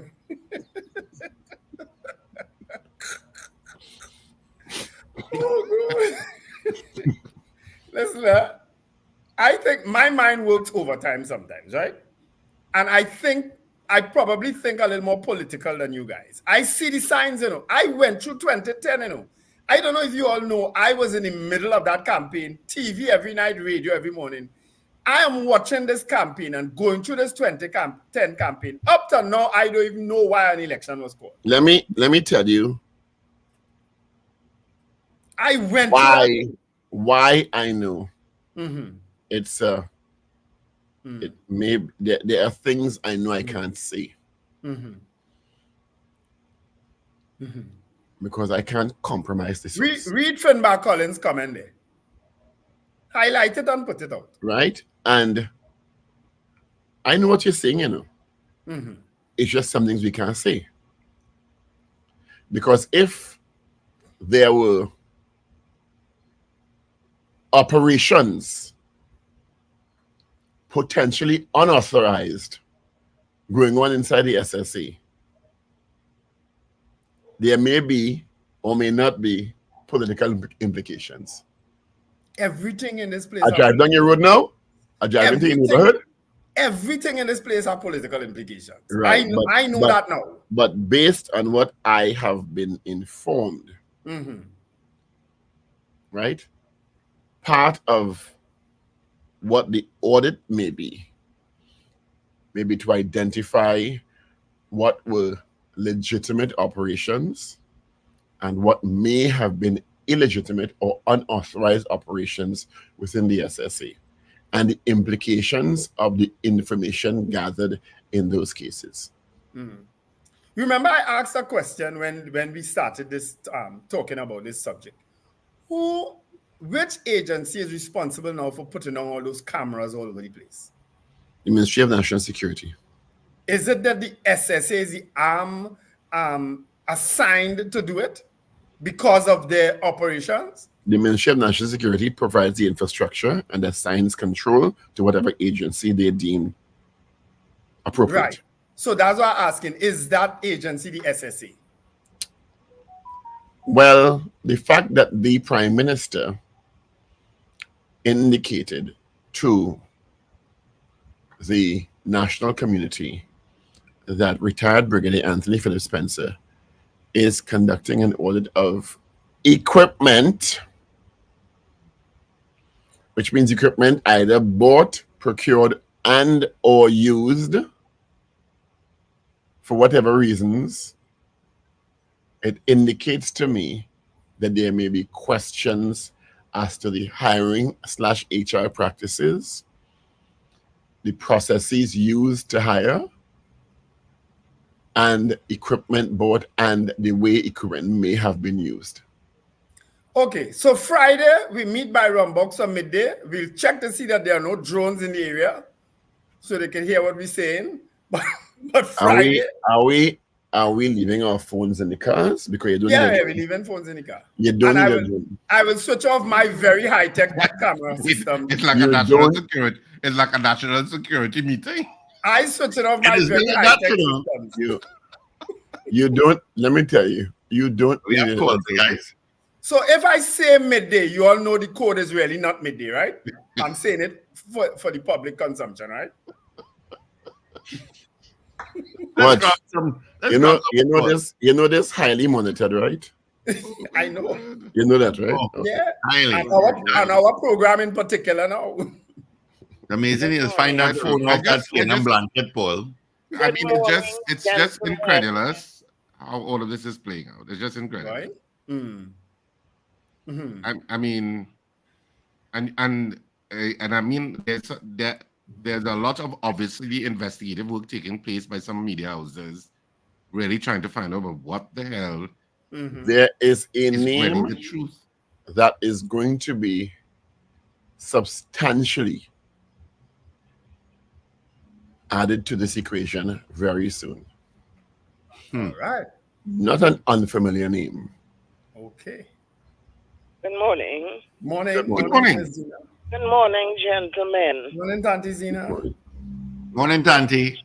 So many hot topics out there for us to take part in. What happen? All your voices, all you think all your voices so sweet. Yes. Tell Wendell. Tell Wendell, Zina. Anything that comes out of my mouth is sweet. Wendell, Zina. Listen, I'm speaking, please. Rich, love to hear you in plays. But oh God, you're not in central bank or anywhere. Thing you, Paul, or you think you're in the Senate or it's so many hot topics for us to call to be involved in. What happened since 6 to all you? Don't try that. You just woke up. Listen to me. You see Trinidad and Tobago. What is Paul still saying? Trinidad and Tobago, we need serious people. Don't say prayers there now. Yeah, you can't say prayers. Don't say prayers there now. Don't say prayers. We need serious people here to help the police. I mean, either they can send police away for serious training or something. I can't. Police go out for training all the time, Zina. I can't see where that happened in those people's backyard in Valine, and you let them go. That would have never happened in America. You telling me that you can't crack them between all them people in that house? All you gonna let go. You know, next thing we go here, you can't find them. Zina, you make a very good point. You are always an intelligent woman. an eyewitness report from one of the offspring could turn this whole thing upside down. You make a very good point. Of course. I mean, all those, it's not babies you only find in the house, you know. It's big tail people. Particularly the person who made the report to the police. Very good point, Zina. All right. Move to the front of the class. You want to tell me that next thing we go here, according to what Wendell said earlier, we're going to be asking about that case, boy. What happened there? Mm-hmm. Yeah. You want to tell me that? Nobody, neighbors could have smell things stink like worse than dead dogs in the place and you went thing. But here what? They're not serious. Either that or... Gina, I would have charged everybody in that compound. Yes. Every man, Jack, and nobody ain't going home. All of them. I charge you. And say X, Y, Z. Just play the fool in this country. Until somebody talk, I was charging everybody. That is like wasting police time to me. Look, listen to me. And well, to be fair to the DPP, obviously there's a problem. Obviously, there's a problem with the evidence in terms of meeting a prima facie case to charge. But he told them to continue the investigation and seeking evidence. He didn't just dismiss it. Yeah, so there's probably an issue that there's not enough evidence here. What evidence you want to find body in the backyard? And I'm saying this big people, they have to say how it get there, and if they must know something was there and why they didn't talk. That alone is a charge. You understand me? Anyhow, but the DPP obviously is assessing it. The line open, let me leave it, let somebody else call. Yeah. Zina, Lester Cregwell makes an important point. Sometimes all the voices, you know. But all right, thanks, Zina. When you have for topics, bye. Right, Lester Cregwell is making an important all my point lines here. are lit up. Because Lester Cregwell is saying here, this nonsense starts when senior government officials bring their spiritual leaders to bless and exercise the workplace they operate from. We need clear guidelines to keep church and state separated. That has always been an issue with me. Many times you go to state meetings and they want to have prayer. And I'm like, what? Richard, nothing wrong with prayer. Come on. No, Wendell. Let's grab the nothing is wrong with prayer. This is what happens when faith intermingles with state machinery. When fanatics intermingle. You can't decide the fanatics. All right. Good morning, caller. Good morning, gentlemen. I agree with Zina 100% because you find something in somebody's backyard dealing with murder, gunshot wound, etc. And adults living on the property and nobody knows how it got here. And then, no. Crazy. Another thing that I have an issue with, I listened to the debate, and Wendell, I want to find out from you, why, or Paul, why these reporters, when they go to a press conference with the leader of the opposition, they don't ask pertinent questions? This woman stood up in Parliament and said she doesn't own any property abroad nor in Trinidad and Tobago. You have a press conference and not one reporter asked her to explain. Can I ask you a question, sir? Yeah. Can I ask you a question? Yeah. What press conference have you seen the leader of the opposition attend or host? The one surrounded by all MPs, Paul. The debate of the property tax on Monday. She held up a conference outside the Parliament. In the Parliament, with everybody around her. Everybody behind her. No. About that. He is absolutely correct. Your question is valid. Everybody was there except Rodney Charles. I didn't notice him, but everybody else was there. And nobody. Because Rodney Charles was laughing. Rodney Charles bent on his head laughing when she said it. He was sitting right next to her, and I seen him bend on his head and he laughing. But hopefully there's some investigative reporters checking into that all now. You know, sometimes people make heavy weather of what the Prime Minister says sometimes to the leader of the opposition. But she was right when she jumped up in Parliament and made this remark as if, well, that's a badge of honor. and you want to lead the country. And listen, man. All right. Thank you, caller. Don't say it. I know you want to say it, but don't say it. Don't say it here. Don't say it here. Good morning, caller. Yeah, morning, Mr. Patrick. Morning. Well, could I remember a guy named Larry Hawaii? Larry Hawaii? Yeah. That's the former finance minister. Yes. Former head of FCB. Former yes. finance minister under the UNC government. Yes. When he did make a speech and said that they have to revert back to property tax. And after that, he disappeared. Nobody hear nothing after that. No, they were voted out of office and he went his merry way. Yeah, because he was one of the ministers that came into the UNC government and he said, hey, they asked the tax, but that'll go back to the property tax, right? Yeah. And I was listening this week. Where Kamala, the Honorable Kamala Bissessa, said that why we don't revert back to the old way of property tax from Land and building tax. 2009. Land and building tax, which is the same property. Why don't go back to that? They're playing game with this tax thing. Of course they are. But I really called to talk about inflation. I was listening to news where they say inflation going up, Kingfish going up, this going up, that going up. Let me tell you, I deal with a lot of people outside who can't eat food and all this. A lot of people in this country can't buy food and all. Only the price of food in the grocery and in all them big places. You're right.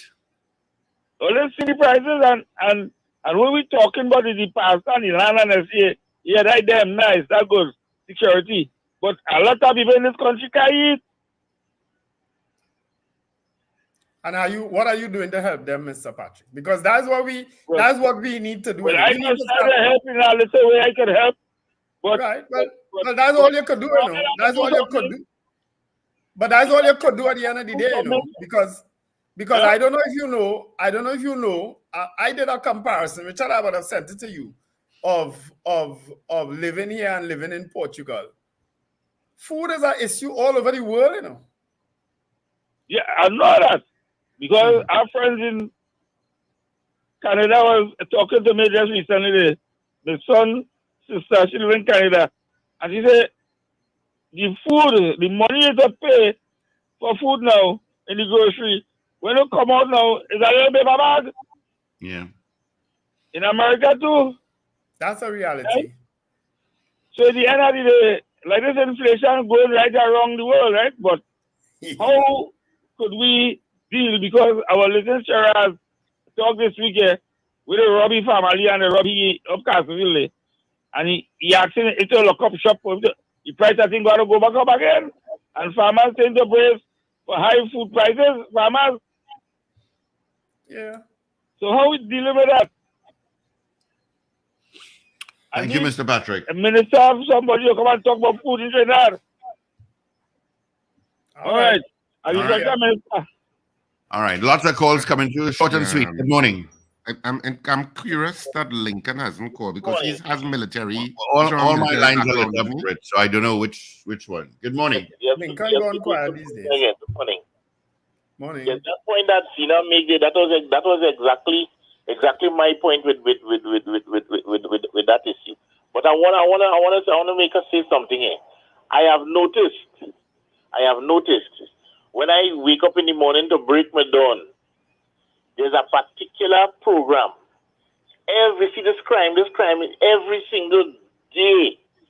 The government, Miss Ula, and the police are doing this. They're doing this. Every single day they're condemning these three people, and they're not talking nothing. They're not chastising the people committing crime. That is why I say moral support. That is what every single day. If you listen to that program, I want to know what it is happening. There's a program that comes on before our program. No, it starts at 6 o'clock. When I'm breaking my dawn, it starts at 6 o'clock as a TV program. Yeah, but you should be listening to us. Why are you listening? Why are you suffering yourself with some other program? All right. Thank you, caller. I ain't suffered. I just had to shift a little bit between to see what's going on there. Okay. All right, I thank had you. to shift a little bit because I like all your programs. That one is kind of stay here. All right. All right, all the best. Good morning. Good morning.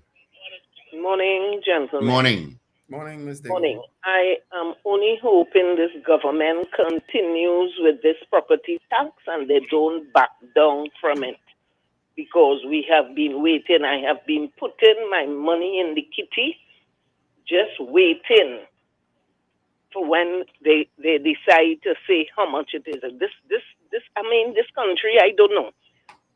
Everything we have to do is like trying to get an HDC house. To own an HDC house is a drag. But I must say, I listened to Minister Imbert yesterday, and I heard where he was including, like, if your parents had put up an objection to the tax and you got waived, if you inherit it and you in the same poor position, very good. And another thing, I want to know, Patrick Manning was put out of the house by Wade Mark for holding up a picture for nothing? Of the Pink Palace, yes? What you said, Wendell? Of the Pink Palace. He held up a picture of the Pink Palace. Let me tell you, I nearly fall off the chair when I heard Kamala Prasad Bisesa say she do. I said, what? Are you serious? And these reports, look, I heard the caller just now said, and the reporters. Then since 2010, the reporters don't ask the leader of the opposition nothing now. Them not putting no mic in front of she face. Everything is Dr. Rowley. Yes, answer this, answer that. And with that situation, with that Valsane, listen, this saga, it's getting worse than Criminal Minds now. And I heard on the news where some young lady hung herself in Valsane. What the hell going on? Look, I didn't see that. Yeah. Yes, I saw it, Loop. I don't know how serious Loop News is. And then Ian Allen was showing it yesterday about some 18-year-old girl hang herself. I said, what the hell going on in this place? Look, and let me say, before I go, I will say this. A lot of people feel when people in a church or they're going to church, they're above sin, They could do anything because, them in church. And that is what went on with that SSA with Bess and that Ian Brown man. You all have a blessed day. Bye. All right. Take care. Let's take our final call. Good morning. Good morning. Good morning, Steve. Hi. Good morning, Paul. Good morning, Richard. And good morning, Wendell. Good morning, Ms. Darby. I want to know where the previous National Security Minister was, Mr. Young, and now the current Minister of National Security. If intelligence can give them information as to those happenings since 2016, 2017, according to what we read in the newspapers, if they were not informed by the SSA people or the intelligence people in the SSA that all this thing happening right under their nose, how come? So, what National Security is supposed to be doing? I'm not saying that, specifically Mr. Hines, but National Security, because this is something very, very, very serious. It's getting from bad to worse, So, that is something else. Yeah. And my other thing is, Go ahead, sorry. The thing in St. Valsane, that kind of thing. Why don't they arrest everybody, charge everybody, and then somebody will talk. And after, when they get everybody outside, because the person who reported it, he's supposed to be the state witness. So why is it that they have to release them for further information or further evidence? So just charge and then they're getting the evidence after. Well, it looks so, but I find, something not adding up here. So you don't mind they come in and charge you and get the evidence after neither then? No. Okay. But I know they ain't gonna find nothing. Okay. But Steve, one other thing, concerning these no parking, I find the Ministry of Works have plenty no parking signs now. There's a no parking sign on Larry Source Road South. There's a no parking sign on Navisos Road North. That's where they have the new traffic lights on Eastern Main Road, and one in Mausika. No parking between the bus route and Mausika Road. And do you know how much, besides the no parking signs, those traffic lights are creating a lot of traffic, pile up of traffic, a lot. Every day. Don't care what hour of the day I'm in a traffic jam. If I had to go east, 9 o'clock in the morning, 10 o'clock in the morning, I'm in a traffic, long line waiting for a light to change. Yeah. What is the use of that light? I wasn't sure why they put those traffic lights there, you know. When I Yeah, it's crazy, I was yeah? like, why did they put a traffic light here? You know, I have to get the bus with light. When I go further east, I go up further north, I get in the Eastern Main Road light. When I turn in right, I get in a light on Mausika Road. I turn right again, and next light on the bus road on Mausika Road. Oh, these are the traffic lights within that short, a little span. That is so disgusting and causing problem for nothing. But you know why? You know, I can understand why they do it, you know. Because you used to meet the most selfish people at those intersections. They wouldn't allow you to turn at all to get out the road. I know. So they had to do something. Probably Mausika Road, but not by my street. That is so, I imagine I just... But Navisos is a dangerous intersection. That where that market is there across the road. I know we're out of time. Thank you, Ms. Dabney. Yes. There's something we need to discuss tomorrow or Friday, and that's the ongoing, the building controversy of the statements made by Ron Harford and the response by Stuart Young and the fallout from that. Is Ron Harford coming on the show? Not only Ron Harford will come on the show, but it is quite as a bacchanal. Yeah, boy. I see that. But that's, I don't know how we didn't bacchanal at this level. That's We'll a bring it up high-level tomorrow. bacchanal. You all have a great day. Be safe. Yeah. I don't think Ronald Harford is going to say anything again. Well, I think you get a walloping there from Stuart Young, you know. I don't think he considers a walloping Ronald Harford and tongue real long, you know. When you tongue real long, you doesn't care, you know, Wendell. I guess when you're in tongue long and you have, well, yeah. When you tongue real long and you have made your own mark in your own industry, you are really, and you retired, you could say it's like how Dr. Joe be say, Richard, when you reach a certain age, you could just talk, you know. When I listen to it, I say that that's a battle between banks, yes? That sounds like an old battle between banks. All right. Thank you, gentlemen. All right, folks, have a wonderful day. Remember to let go and let God. Yeah, but I don't want to say anything again. But I mean, I don't think he wants to say anything again. He's like, I made my statement, and that is what I believe, end the story. That's how I interpreted it. All power to them. Yeah, so... But anyway, Trinidad and Tobago, have a fantastic day. Remember, the theater is on the 13th and 14th of April, giving you away. I'll tell you when tickets are out. They should be out next week. So you can get the tickets early. There's so many people asking for tickets. I'm wondering when we come into other theaters. But have a fantastic day, whatever you do, and speak to you bright and early tomorrow